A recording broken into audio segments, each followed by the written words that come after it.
धन्य है आपकी इस अपार कृपा से मैं इस महत्वपूर्ण प्रशंसा के सार को जान पाया।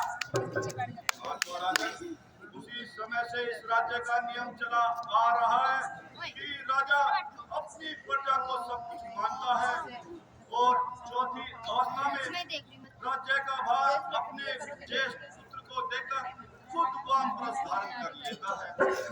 गुरुदेव, आज की इस सभा में क्यों ना राज्य का भार हमारे लाडले बेटे राम के मजबूत कंधों पर डाला जाए।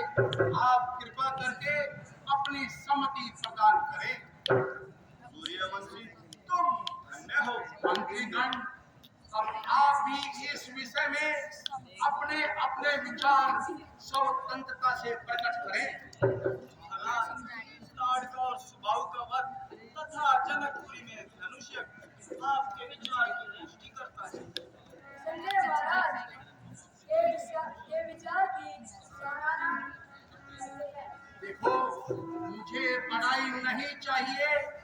जिस किसी को भी इस विचार के विरुद्ध कुछ कहना है सोच समझ कर कहे, क्योंकि यह राज्य पद का मामला है। कहीं ऐसा ना हो कि हमारा विचार सही न हो और बाद में हम सभी को पछताना पड़े।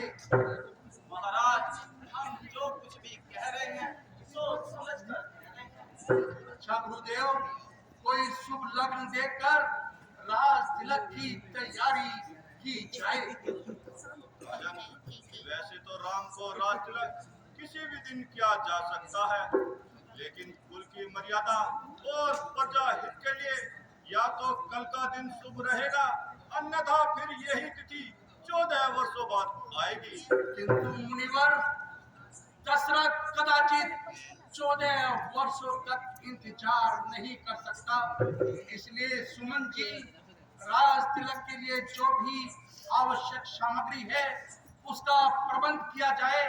तमाम नगर में ढिंडोरा पिटवा दिया जाए। हमारे बेटे